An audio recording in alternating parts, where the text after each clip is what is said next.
Hey, what's going on, everybody? This is the Pop Culture Junkie here, and I thought I'd do a little video for a change, something we haven't done in a while, where we're going to talk about the state of professional wrestling in the World Wrestling Entertainment Company, WWE, of course.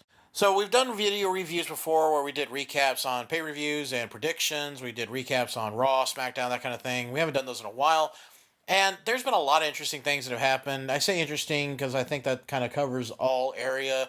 Because let's be honest, there's been some good, there's been a lot of bad, and things I just don't agree with, things I don't understand. And hey, maybe this is just my chance to rant and vent a little bit. And if you want to give me your 2 cents on what I have to say, please do so. Leave me comments below so I can at least see if I'm the only one that feels this way. If you feel the same way, share. Leave me some comments and well, let's talk about it. I'm recording this on Wednesday, October 11th, 2017, just a few days after the WWE Hell in a Cell pay per view, and last night was SmackDown, and of course we had Monday Night Raw between there. And there's been a lot of interesting things that happened on the last three shows and been happening for the last few weeks and months and so forth. Well, okay. I'm not going to do an entire review on the pay per view or Monday Night Raw or SmackDown. I'm not going to do a full review on any of that stuff because, if you watch it, you know what happened, or you can check it out just, by looking at the network, go to their website, you can see a list of results and whatnot. But I want to talk about some of the things that have happened on those shows and the current storylines and where they're going with some of the things that they're doing. So let's start back with Sunday night WWE Hell in a Cell pay per view. Okay, we had pay per view titled Hell in a Cell, which I don't understand. Okay, why do we need a Hell in a Cell titled pay per view? The Hell in a Cell started 20 years ago this month. That's right, October 2017, 20 years ago from this time in 1997, was the very first Hell in a Cell cage cell structure match. And it was Undertaker versus Shawn Michaels. The steel cage used to mean something. Used to be there was a rivalry between factions or stables or just two opponents, and the matches would never end proper because either somebody would get out of the ring and run off, or there'd be outside interference from other people that were friends with them. There would be a count out or DQ, something, and the only way to finally finish a real feud would be put them in a cage and one person will win. That's that. The rivalry between Shawn Michaels and Undertaker back in 1997 was building and building, and that is why we have Hell in a Cell. That built up to where they needed more than just your standard cage. They needed a Hell in a Cell structure to where they could go in and out of the ring itself, but they could not get away. They would be stuck inside, even though, of course, they did get out at one point and got on top of the cell, did some stuff. However, again, that was why they came up with the cell. They came up with this storyline wise because they had such a heated feud going on. They needed to settle it in the cage. Nowadays, we have a pay per view called Hell in a Cell, so automatically at that pay per view, you're going to go in seeing at least one, even up to three Hell in a Cell matches in one night. That makes no sense, okay? Unless there is a feud happening that gives you a reason to have that match, you shouldn't even have that match, okay?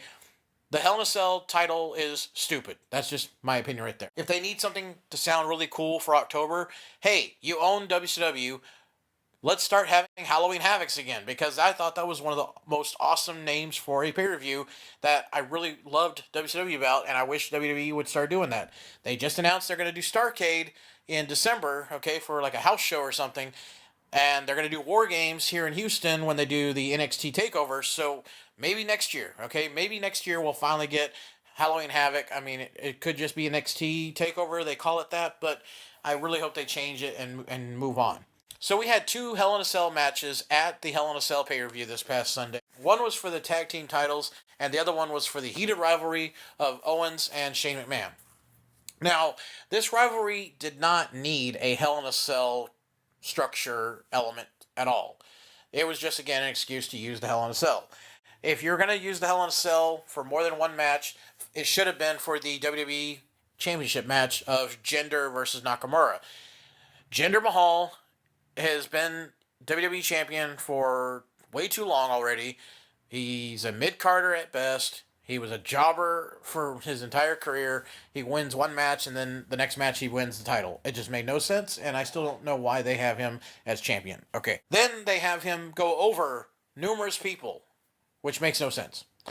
And then you finally have Shinsuke Nakamura. Okay, Shinsuke Nakamura is a star from Japan, from other companies, and he was in NXT, he was NXT champion, and now he's in WWE main roster on SmackDown. And he's lost 2 pay-per-views in a row by pinfall against Jinder Mahal. This makes no sense at all to me. You have a guy who came into NXT with a following already. Then he took that following to SmackDown. In my opinion, Jinder Mahal should not be champion.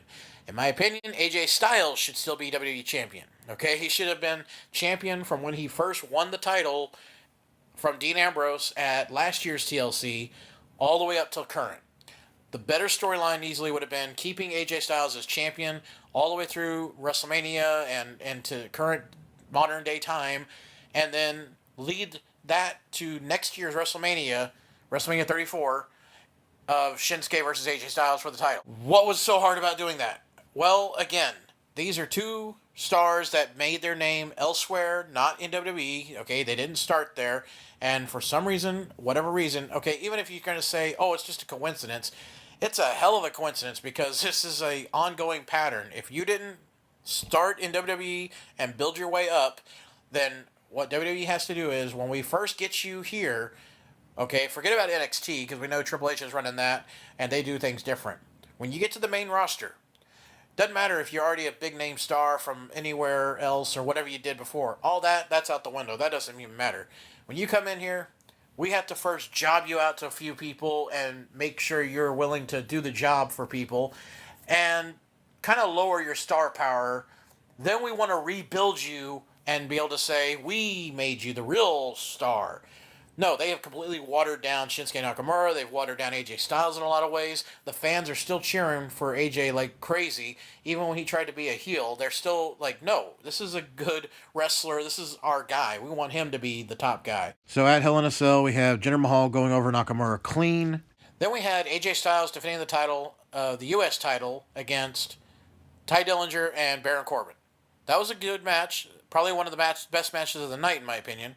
I was actually very happy with the announcement that they were adding Ty Dillinger to the match because it gave AJ Styles a chance to lose the title and not actually lose the match. Baron Corbin pinned Ty Dillinger, so that's how he won the title.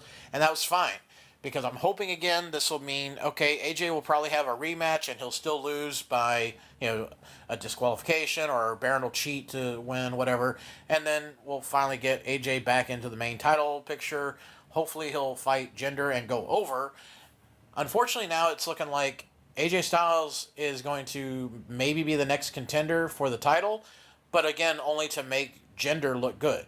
And again, it's like, what is with this stubborn booking?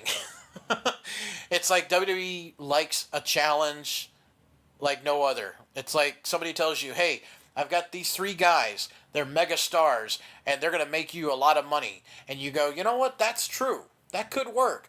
But I got a better idea. I want to take this guy over here that I really like and no one else does, and I'm going to do whatever I can to make him look awesome. If it means I have to have those other 3 stars that are already established lay down and do everything else to make him look good, we're going to go with that. That's the better way to go because we want a challenge. It's got to be the only mindset that WWE has because, again, they're doing that on Raw with Roman Reigns. So, obviously, they're doing it with the Jinder Mahal. So, anyways. So, what didn't make sense again was then on SmackDown, we get a rematch of AJ Styles against Baron Corbin. Baron Corbin pins AJ Styles clean in the middle of the ring. And no interference, no any, shenanigans, nothing. Why couldn't they have something like that where Baron Corbin uses like a brass knucks while the ref is distracted, or low blows him and gets DQ'd, or whatever? Something to make it where, AJ Styles is obviously the better wrestler, obviously should still be U.S. champ, but Baron Corbin found a way to, eke out the win. Simple as that. Where do we go here now with Shinsuke Nakamura? Shinsuke has lost 2 pay-per-views in a row against Jinder Mahal, with and without interference being a part of it. Where does he go now? Okay, he doesn't have AJ Styles as the U.S. champ to fight. Maybe he goes with Baron Corbin and they fight over the U.S. title, and AJ goes to the world title. But again, is that just again to make Baron Corbin look good, and Shinsuke's gonna have to lose to Baron? I mean, it's not making any sense here. Why are they doing this? Explain it, somebody, please. My final thing I want to bring up. Okay, I kind of covered a little bit about the Hell in a Cell pay per view already. Talked about SmackDown. The final thing I want to bring up is the Shield reunion.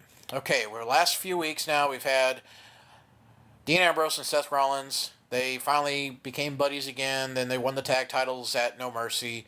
And then we had at No Mercy also, we had John Cena losing clean to Roman Reigns after one spear, which was stupid because he just hit Roman with like four AAs of different types, and Roman completely no-sold all of it and then just spears him terribly. I think he's got one of the worst spears in the world, and pins him clean, and that's like, oh, okay, cool, that was a tough match, I guess. Just his selling is atrocious. It's almost as bad as Randy Orton. On Monday night, we had last week on Monday Night Raw, we had Roman Reigns getting beat up by the Bar, which is of course Sheamus and Cesaro, and the Miz and Miztourage with Curtis Axel and Bo Dallas at first. Of course, he beats him up with the chair. Then the Bar came out and helped out Miz, which of course made the crowd more like, oh, okay. Now, if they bring the Shield back, they'll have a real competition with Cesaro and Sheamus instead of Bo Dallas and Curtis Axel, which I think more that's just a slap in the face to Curtis Axel and Dallas. I think they should have been made up bigger and actually been a big threat. But what I think they should have done here is they should have had Roman Reigns somehow or another has to go to Dean and Seth and say, hey, I need us to put our differences aside one night. Don't make it where the Shield is returned. No, one night, I need you guys to have my back and help me with this situation against Miz and the Miztourage. That would have been an awesome Monday Night Raw moment to have the announcement that, okay, next week on Raw, the Shield, quote, Shield, not really, because they're not really the Shield again. They're just helping them out with this one match. And that would have been a great match. The six-man tag would have been awesome. Then you could drop a little more seeds going about whether or not they're going to actually make the reunion happen, and lead to that later on. Lead that into later on in the year to the next pay-per-view or Survivor Series. Actually, Survivor Series would have been the best ideal time to actually have the Shield first ever reunion. Yes, we are the Shield, and here we go, something. But no, instead, last week on Monday Night Raw, after the Cruiserweight segment, we get Roman Reigns still feeling the effects. He's sitting in the back, kind of holding his stomach and like, oh, I'm all beat up. And then they just put the camera in front of him and they zoom out, and here you see Dean Ambrose walk over on one side, then you see Seth Rollins walk in on the other side. They all just kind of nod and go like, all right. And I'm like, oh, why don't you just have Dean or Seth say right there on camera, hey, so creative said they need us to make you look good again. So we're going to have to put aside anything what we've been working on as far as our tag team and all this. And now we just need to, make you look good again, because they're really, really desperate to make sure you get to WrestleMania next year and beat Brock in the main event. And the crowd actually enjoys it this time, which they won't. And so they blew that. They blew that surprise right away. Then this past Monday night, Miz comes out with Curtis Axel and Sheamus and Cesaro for the Mizzy thing. It's kind of like the Slammies, of course. And they, they talk about how much fun it was beating up Roman Reigns, and they keep dropping the word Shield. They keep saying this. And, of course, here comes Roman Reigns. He says a couple of lines. Now, here's the thing I noticed right away. When he first came out, generally, pretty much all the time for the last few years now, every time Roman Reigns comes out, as soon as his music hits, you hear a loud boo. Then when he comes out, you hear an even louder boo, and it just keeps going. No cheers. Maybe you get some kids, but they get drowned out by the, other. And Roman Reigns comes out, and the crowd didn't actually boo entirely. Now, why is that? Not because he's making any kind of improvements and bringing them around to his side. No, not at all. Not even the slightest. If you look online, social media and such, which I did, I saw people posting at the beginning of Raw, like before the show even was on the air, people were posting on social media photos where they were attending the show and they were showing photos of the merchandise tables inside the arena. They already had a brand new Shield T-shirt right there on sale, but it was actually like $5 more than every other shirt. So they really made sure. Oh, you want the Shield shirt? Well, guess what? You're going to have to pay an additional money than you would for any other shirt, but because it's the Shield shirt, you're gonna buy it. So we're gonna get an extra $5 out of all of y'all. I mean, right there and there, it's like, guys, this is all about profit. This is just about making money. Which, yeah, this is about making money. It's a wrestling company, but it's nothing to do with, hey, let's do this special moment, this kind of moment for the fan. No, it's all about, again, just getting Roman Reigns over. That's all it is. Newsflash, it's not going to work, okay? It will not work. You could have them rejoin the Shield. You could have them win some matches or beat up people and do their three-man power bomb to everyone through an announce table over and over every week, leading all the way up until the Rumble. If they actually go through with this again and they have Roman Reigns enter the Rumble and win in that Philly crowd, he is going to get booed out of the building. Vince is going to have to quickly make some edits on the network for the the sound of the audience when you rewatch the Rumble. And then if they still go to Mania next year where he defeats Brock Lesnar for the title, he's going to get booed out of the building. It's going to happen. Okay, the arena is not going to respond the way they want it. It's just not going to happen. So what do we get? We get Roman Reigns comes out on Monday Night Raw, says some things, and then of course here comes Dean and Rollins, and they of course get the bigger pops, and then they come out and they attack and beat up the Bar. They beat up Miz and so forth, and they do the fist thing, and they're back together. Okay, cool, and they're all wearing matching Shield shirts, of course. Then later in the show, we have Braun Strowman come out. He fights Matt Hardy, which was a decent match. I still don't think that Matt Hardy should have been in that position. They should have had either a jobber or someone else. They could have had anybody else besides Matt Hardy. I think Matt Hardy needs to go on a singles run. Doesn't have to go broken Matt Hardy yet, but he does need a singles run while Jeff is recuperating. He should not be used as a tag team partner for Jordan at all. Okay, never again. Anyways, during that, of course, Matt loses. Braun goes to carry him back, and before he can take him to the back or to try to slam him through the backstage area again, here comes kind of like what he did to Kurt Hawkins. Here come the Shield, and they beat him up, and they triple power bomb him through the announce table and such. Again, it's like, okay, you're doing your spots. That's cool. And the fans are getting some kind of memorable moments from this. And it's like, yeah, okay, I can remember back in 1997 when they first started D-Generation X. I was excited. I was like, yes, all right, Shawn Michaels, Triple H, Chyna, Rick Rude, awesome. Then a year later when they started up the new version of DX with Triple H leading with the Outlaws and X-Pac, yes, that was awesome too.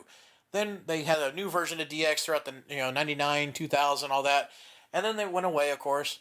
And then 2006 comes around, and they bring back DX. They put it together again. I couldn't believe it. I was so happy and so stoked because it was cool. It was something from like 9 years before when it first started that I was feeling nostalgic about. It was Triple H and Shawn Michaels, DX, even though it was a little cartoony compared to before, and not as edgy because, again, they were going PG by this time.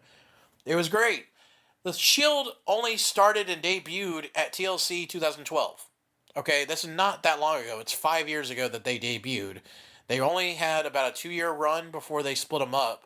So it's not like it has a giant nostalgic feel to it.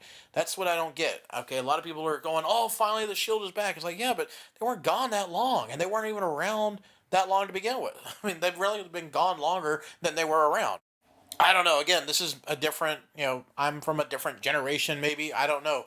But I've been watching from 85 to now consistently, and I'm still a current fan. I still enjoy the product. There are a lot of things I nitpick about it. So I don't understand where they're going from here with AJ Styles and Nakamura on SmackDown. I don't know how long they're going to have that belt on Jinder Mahal. I don't understand why he has it to begin with. And then I don't understand how they wasted so many opportunities when they were doing this Shield reunion where they were putting them back together, putting the band back together. This could have been so much bigger than it was. And it seemed like they're just in a hurry again. They're only focused on Roman Reigns. They're not focused on Dean or Seth. They have no plans. I'm sure of it. They have no plans with Dean or Seth except getting Roman over, making Roman look good. if there is any other plan, I want to know what it is. I want to see some kind of signs of it, because I don't see any signs to where Seth and Dean are going to come out bigger than they already were going into this thing, and Roman is going to be bigger or even at all more welcome by fans than he has not been welcomed in the past couple years. Okay, so there's my rant. Let me know, everyone out there listening, if you still listened. Maybe you tuned out. Who knows? I don't blame you if you did. But let me know what you thought of this, what your current thoughts are on the product. Share with me your feelings, your opinions. Please leave me comments and let me know. You can also reach out to me on Twitter or Facebook and talk about it there. And again, hey, if you have not checked out this channel before, I'm always on Twitter for every WWE Network special, takeover special, pay-per-view, whatever you want to call them. So if you want to talk to me during those shows, send me tweets. I'm always talking about whatever we see on there. All right, well, thanks for watching. I hope you enjoyed this, and maybe I'll be adding some more updates from time to time. Take care, everyone. This is Pop Culture Junkie, and I'm signing out.